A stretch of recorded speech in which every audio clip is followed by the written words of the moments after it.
Hi there. My name is Mike Fluke, and you're watching the Filo Republic podcast, and this is a Filipino's Guide to Canada.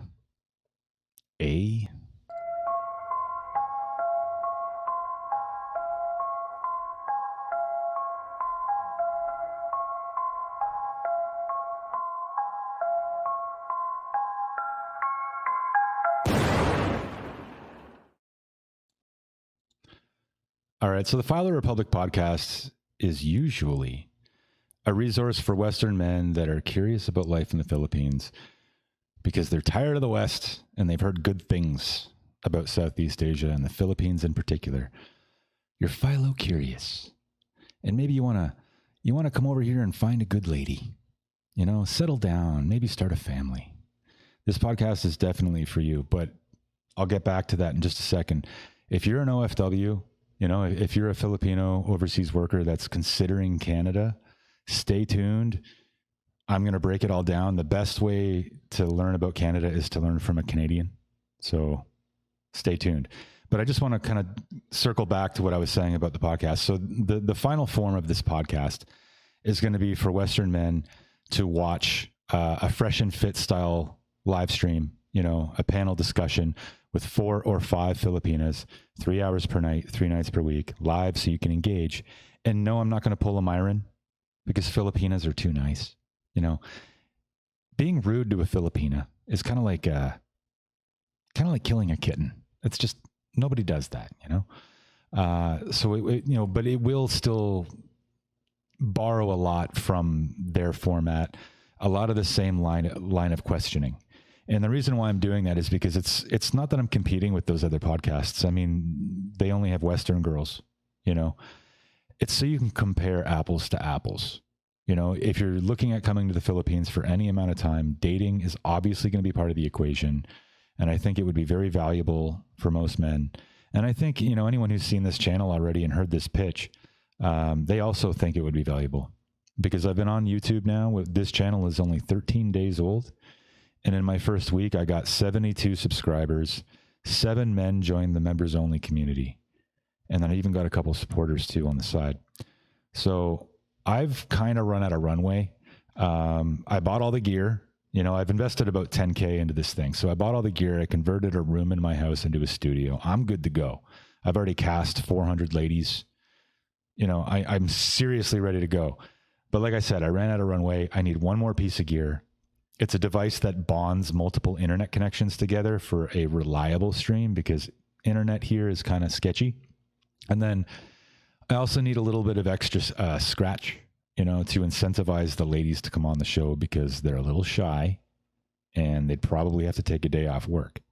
So if that sounds like a good idea to you, whether or not you're going to stick around for the Canada video or not, please hit like on the video, subscribe to the channel, and consider supporting me. Not me, but the channel. And I'll probably end up paying forward whatever you do just to buy that one piece of gear and to get the ladies on to get started because I'm dying to get started. These talking head videos, I'm no good at them. I would be much better improvising a live conversation. And I'm very prepared to do that. So if you want to help me out and get that going faster, the choice is yours.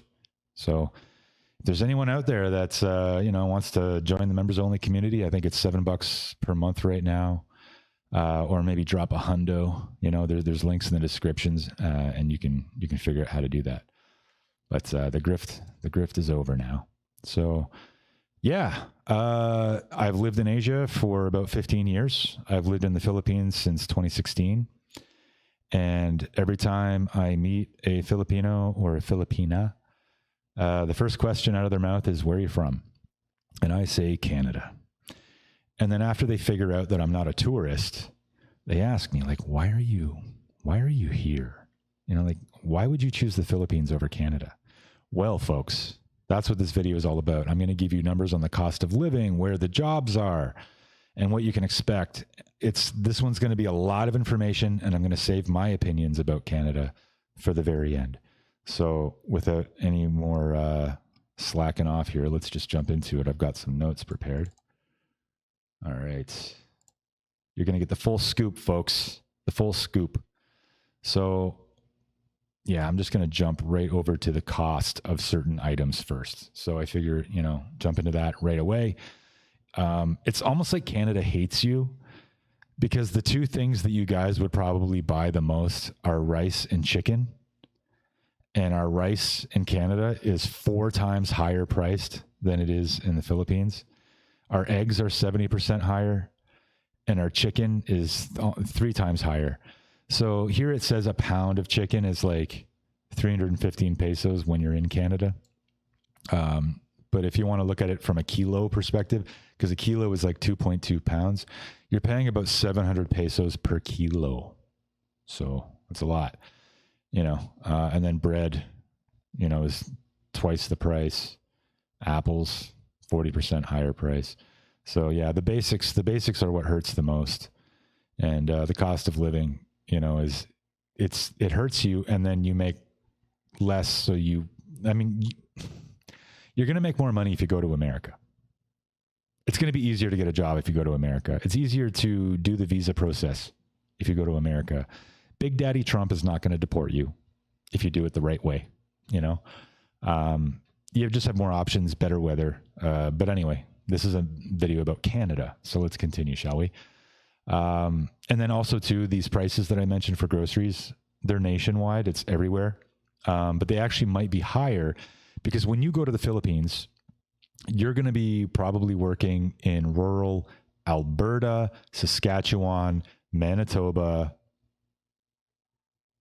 British Columbia, or Ontario. And the further from the city you live, the higher the price of food. That's just the way it goes. Truckers got to pay more gas. And now they have carbon tax. So yeah, you're going to pay more, the further away from a city that you live, and all the places that you're probably going to go, you're going to be paying more. So typically, I'm sure you already know this, there's a lot of jobs for Filipinos in northern Alberta, Fort McMurray, and Grand Prairie. I would imagine Alberta would pay you the most. Saskatchewan and Regina, Saskatoon, and other areas, there's going to be a lot of work for you, and there's a lot of Filipinos there already. So you have that. But it's boring, and there's a lot of crime. A lot of crime. Like a lot. And I'll get into that shortly. Manitoba, you're probably going to live in Winnipeg, but you don't want to live in Winnipeg at all. Trust me. Please trust me. Share this video if you know anyone considering living in Canada to work. Winnipeg is probably the most worst place to live for crime. So there's a lot of jobs there, and there's a lot of Filipinos there, but life is very boring, and the winters are brutal. I mean, it's cold 9 months out of the year everywhere in Canada, and sometimes it's even 10 months out of the year, depending on where you live. And probably if you're going to live in northern Alberta or Manitoba, yeah, it's going to be cold longer and just nasty weather. So, yeah, I guess I'll elaborate a bit on the crime right now. Winnipeg in particular, it's got a really good, very large Filipino population. There's about 100,000 Filipinos in Winnipeg. But those poor bastards, there's also more violent crime there. There's more gang activity, property crime, and drug-related violence. According to Statistics Canada and Maclean's magazine, Winnipeg regularly ranks top 5 for homicide among major Canadian cities. Winnipeg is not a major city. In 2022 and 2023, Winnipeg had higher violent crime rates than Toronto or Vancouver. Toronto is brutal. They got like crazy crime now, and Winnipeg is worse. Vancouver's got a lot of drug addicts. We need Duterte. Send them over to Vancouver because they need them. And then the reason in Winnipeg why it's particularly bad is because there's a high population of Indigenous First Nations people. When I was a kid, we would call them Indians, but Native Canadians. There's a large population of them, and it's a boring place to live. And when it's boring and times are tough, people turn to meth, and they form gangs, and they create unsafe conditions, especially at night. And if you're going to be going there, do not choose the cheapest place to live, because criminals also often will choose the cheapest place to live. So your neighborhood is going to be very bad. And chances are you're not going to have a chance to investigate before you get there. So stay out of Winnipeg. Many OFWs live in affordable but high crime areas, and this is specifically Winnipeg. Don't live in Winnipeg in these areas, North End or Elmwood, because that's where rent is the lowest, but it also has the highest crime. There are more reports of break-ins, harassment, and even targeted theft against immigrant workers specifically. And night shift workers like caregivers and cleaners often commute through unsafe zones with minimal police presence. So, then there's British Columbia, very high cost of living and lots of drug addicts. It's very expensive to live there. You probably shouldn't start there if this is your first time, You work your way up to that because the cost of living is so high. Ontario, Toronto's brutal. But yeah, it's just brutal. Like before I moved to Southeast Asia, I started at 18 years old. I lived in Alberta, and then over 15 years, I made my way across to the East Coast, and I lived in Prince Edward Island, and I lived in St. John, New Brunswick at the end. So I've lived all over the country. And I'm telling you, you don't want to go to Manitoba and you don't want to go to Saskatchewan. It's not worth it. If you have to go abroad to work, get a job in America. That's my honest advice. Canada is a beautiful country geographically. It's wonderful. It's clean. We don't throw plastic bottles in our rivers like some people do. But yeah, it's one thing I hate about the Philippines. You guys don't take care of your nature very good. That's the only criticism I have. Other than that, I love living in the Philippines.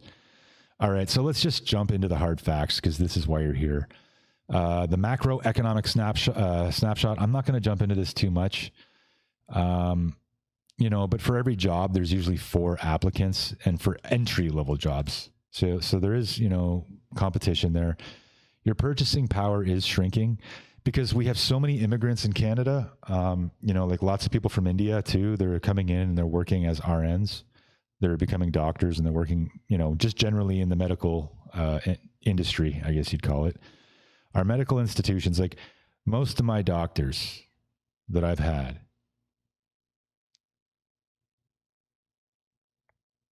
3 out of 4, 3 out of 5 had some connection to India. Maybe they were second generation, so they were Canadian, but their family still comes from India. So there's a lot of Indians in there. You're competing with them for jobs. And then certification and, getting licensing and stuff is really expensive, but I'll get to that in a minute. Oh, it's brutal. If you're an RN, yikes. Then the inflation's bad. I mean, you can really tell the state of a country. In 2019, it was 1.9%. And now this year, it's 5.6 on average. And they're cooking the numbers a little bit. It's probably more like 6 or 7.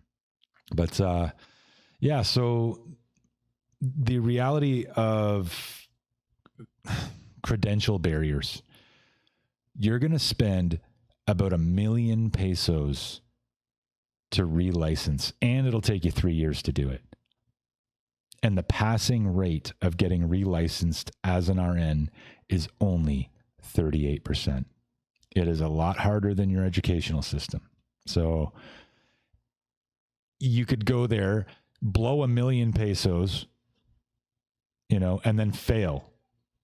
So, and then, or if you pass, you might not even find a job. There's a lot of people that do get relicensed and then they still end up becoming a janitor or a server at Jollibee. You know what I mean? So it's just not a sure thing. It's a huge risk. You're taking on a lot of risk, a lot more risk than you would if you chose America. And then engineers face Canadian experience catch-22. So no license without work, but no work without a license. So how do you get around that? The temporary foreign worker trap. So the TFW trap is that you get a closed permit. You are stuck and locked in with a single employer. You cannot work for anybody else. You cannot look for another job, which means they can treat you like garbage. They can give you bad pay, treat you like garbage. And if you open your mouth and you speak up, bye-bye, you're completely powerless. So you're a slave class, and that's really unfortunate. So it's in many ways, it's actually worse than the Philippines. The 2024 parliamentary report, 29% of TFWs experienced illegal overtime or their wages were withheld. So you get abused if you're a TFW. Then there's underemployment. 41% of Filipino degree holders, they work in manual or service roles. So they're not even doing the job that they went to school for. 41%. And then a common fallback is like our version in Canada, our version of Grab or Food Panda. You know, you'll be doing that instead. That's brutal, man. That's brutal. And then you'll have a super low paycheck there. It's not worth it. It's not worth the cold winters. Now let's look at the cost of living drill down. Toronto, for 1 month rent for a 1-bedroom apartment, 84,700 pesos per month. Vancouver, 94,200 pesos per month. Fort McMurray, 55,000 pesos per month. Regina, Saskatchewan, 55,000 pesos per month. Saskatoon, Saskatchewan, 53,400 pesos. And then Winnipeg is 55,500. Ugh. It's not even safe. It's not even good for you there. To give you an idea of what you're going to pay for utilities, you're going to pay about 8,700 per month for heat, power, and water, depending on where you live. I would say it's going to be higher than that because they've recently implemented the carbon tax. So when you're using heat, which you're going to be using most of the year, yeah, you're going to be paying more than that. I think. I mean, in my experience, you know, I've been in Asia for about 15 years, give or take, but it's only gotten worse. So I think that number is a bit low. Mobile and internet. We have the most expensive mobile phone plans on the planet because they have a monopoly. There's only like a few companies there.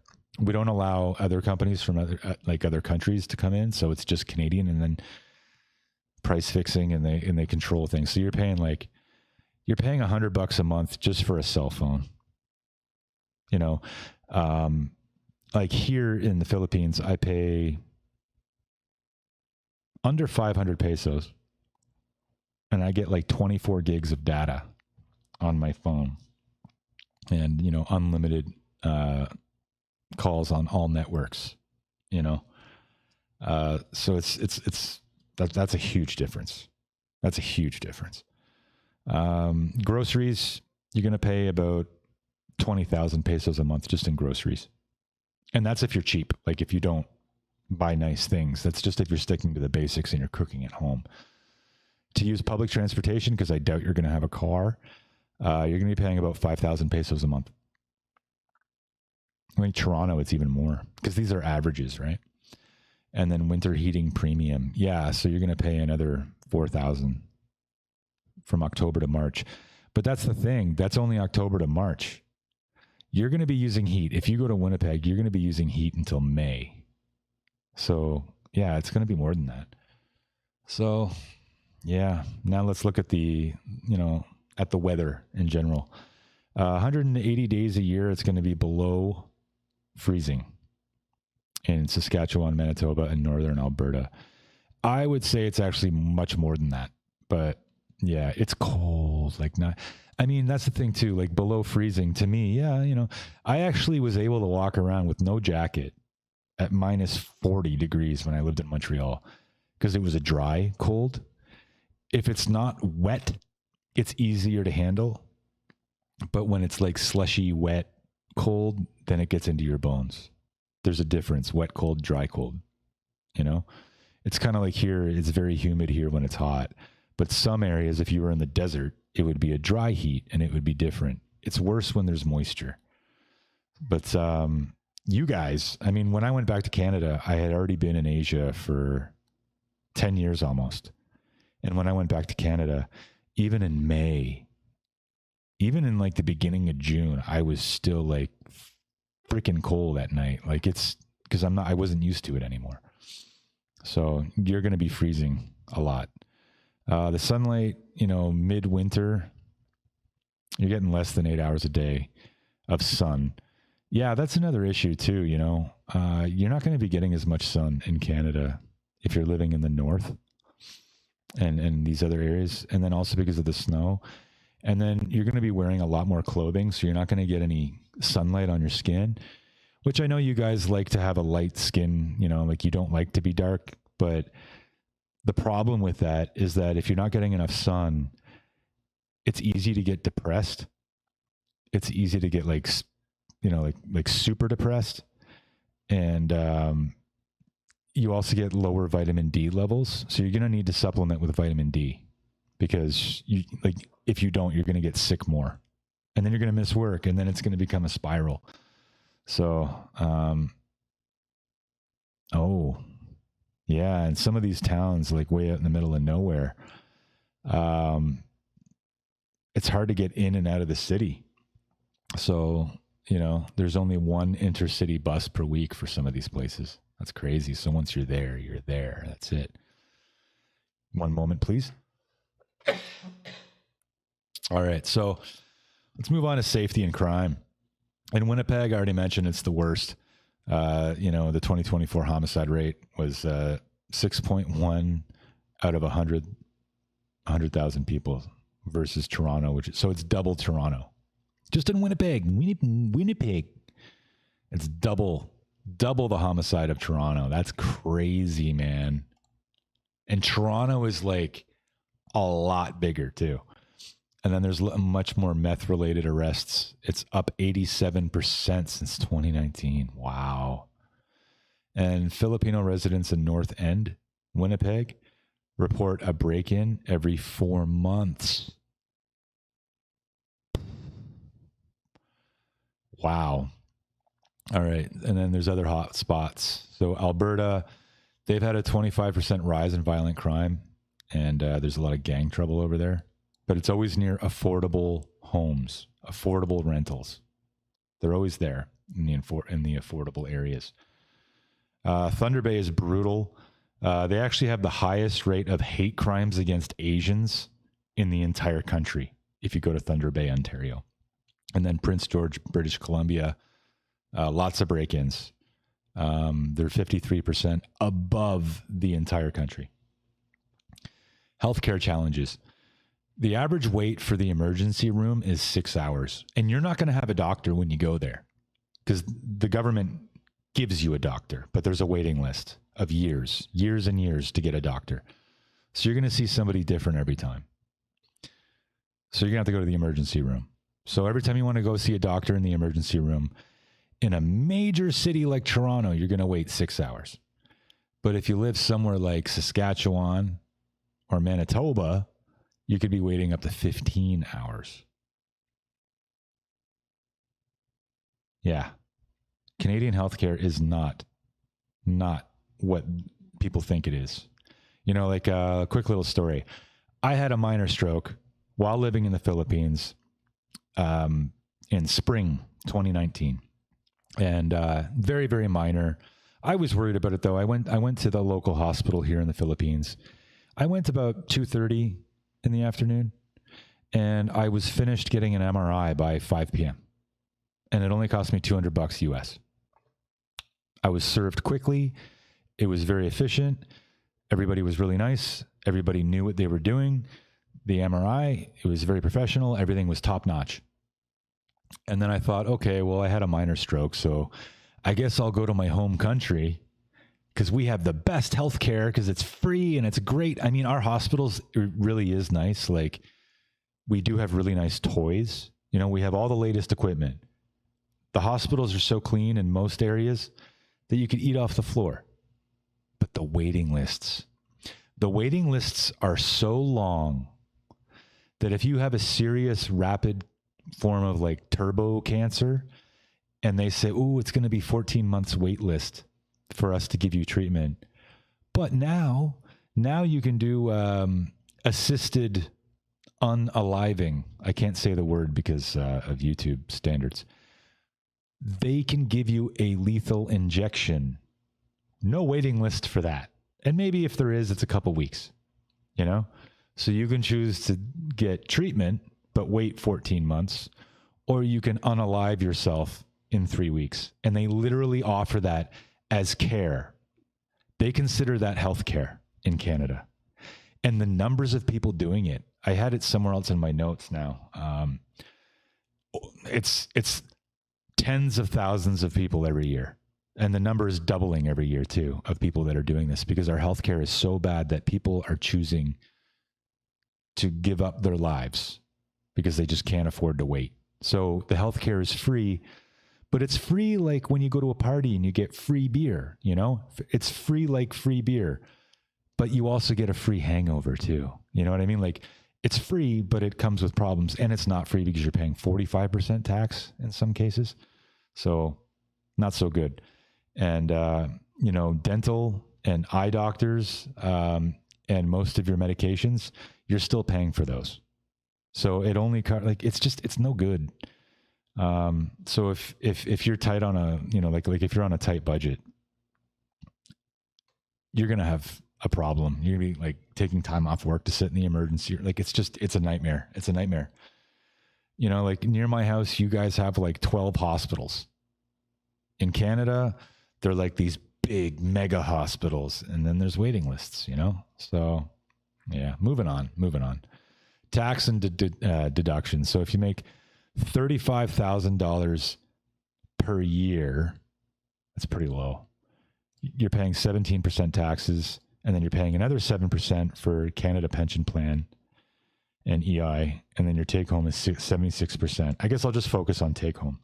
If you make 50,000 Canadian, you're only taking home 72. So you're taking home less. And then if you make 70,000 or more, you're only taking home 66%.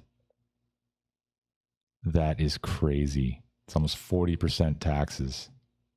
And 70% right now with the economy what it is, you're still just surviving on 70,000 Canadian. Immigration gridlock. So Canada has 2.2 million immigration applications backlogged. So we are behind. 2.2 million people are waiting to get their papers processed. And yeah, like I don't understand what some of these acronyms are. But yeah. And then the caregiver pilots require 24 months work before PR filing. You would probably know what a PR filing is. I don't. And then they have a 13% refusal rate on technicalities. So for whatever reason, 13% get refused. Just maybe there was a mistake or a glitch. I'm assuming that's what that means. Oh, yeah. Here we are. I did include it. The MAID program. MAID is when you get the doctor to help you unalive yourself. So 2022, they had 13,241 people that for whatever reason, they chose to give up their life. A lot of them was because of poverty, because they weren't getting the medical care that they needed. That's how bad our system is. And that's how expensive it is. A lot of people do it because they just can't afford to live anymore. And it's going up every year, about 31% year over year, a 31% increase. That is horrible. Documented requests cite homeless. Yeah, so the reason why people are doing this to themselves, I mean, a doctor is supposed to heal you. They're not supposed to end you. Homelessness, inability to pay rent, or long-term disability, poverty. So I actually know someone very close to me that's in that last one there, and they've thought about it, because if you're on disability, you get a little bit of money from the government to live. But life is so hard. Everyone's broke, so your family can't really help you. So yeah, a lot of people choose to just. And Canada is the #1 country on the planet for euthanasia per capita. So. Yeah.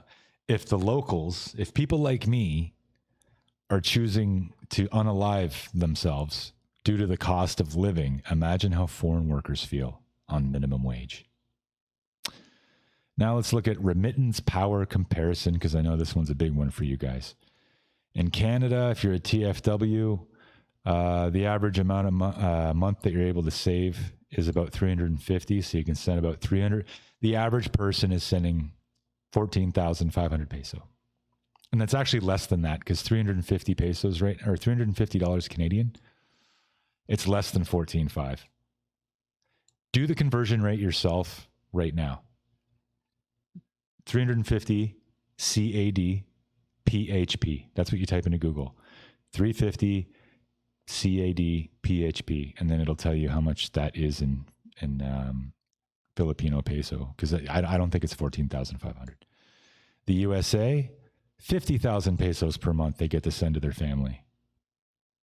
So if you go to Canada, you're only sending 14,500 per month to your family. But if you go to the States, 50. If you go to Australia, 42. And if you go to Qatar, about 41 or 42. So Canada is the worst option. It's just the worst option by every measure. And then the better destinations at a glance, higher wages in warmer states, and there's a huge Pinoy diaspora and faster family sponsorship in the United States. Australia, they have a higher minimum wage, a path to PR, and mild winters. Oh, yeah. I mean, it's Australia weather's probably decent most of the time, unless it's too hot sometimes. But free language courses in Germany, you get a blue card PR, and they have strong tenant protections. So you're not going to get screwed over by your landlord in Germany. In Japan, I don't know what the conversion is from yen, but they got subsidized dorms and low crime, very low crime. Japan would be a good option.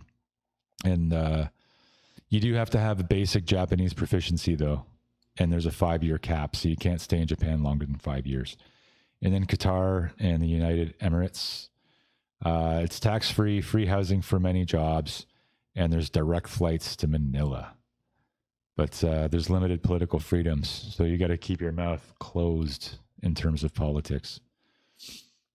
And then, yeah. So I kind of mapped out a decision checklist for Filipino workers. So you want to calculate your net savings. You want to use realistic cost tables. And if your savings are less than 30,000 pesos per month, then reconsider. And they are for Canada. So Canada's a bad idea. Evaluate climate and mental health. Can you handle minus 35 Celsius in entire months without getting any decent sun because it's cloudy, you know? Assess credential transfer. Will your profession and your education in the Philippines, will it be recognized and at what cost? Review safety and community size. Is there a sizable Filipino church support group? You know, like whatever. If you go to church, is there a church? If you don't go to church, is there like some other kind of support group that you can join? You want to map your PR pathway stability. Are immigration rules predictable for the next 5 years? Because if it's unpredictable, then it's pure chaos and then you're going to be freaking out, stressed out all the time. And then you want to compare alternatives. So run the same numbers for USA, Australia, Germany, and Japan. Compare apples to apples. And then finally, Canada's advertising machine still sells maple leaves and multicultural harmony. But the ground truth in 2025 is that it's got sky-high cost and stagnant wages, isolation, extreme cold, and rising crime, immigration bottlenecks and credential hurdles, and a safety net that now offers death when life gets to be too expensive. Ain't that nice? So Filipinos deserve more. Look south, west, or even back home for better opportunities to keep your dignity and a future worth building. One OFW community elder in Calgary said last year, it's not enough just to be alive. You need to have hope. So my opinions, you know, I kind of voiced all of them throughout this, so I don't want to really waste any more of your time. I think Canada is not ideal, you know, and I think Filipinos have a very unrealistic look, you know, understanding of what Canada is. It's beautiful. It's a beautiful country. You know, it's like a giant museum, you know, everywhere you go, but it's expensive. It's pay to play. And, you know, like, when I was in Canada, you know, I worked in a few jobs, like, you know, when I worked with Filipinos. It was actually part of why I came out here. It's because I thought Filipinos were pretty cool. But I don't see Filipinos making many friends with Canadians. I think Canadians are fake. You know, like I can speak as a Canadian, you know, I know.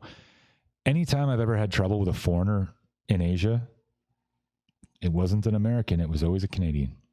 They're really nice to your face, but they talk trash about you behind your back. In some ways, it's kind of like the crab culture of the Philippines, and a little bit maybe, you know, maybe they're similar in that way. You know, maybe Filipinos are the Canadians of the Philippines because you're really nice, but then like pss, pss, pss, pss, Marites or Marites, you know what I mean? So, yeah, but they're just fake. They're fake. And I also find that Canadians, when I watch them talk to a Filipino, they lower their the way they speak, like they lower the complexity of what they say.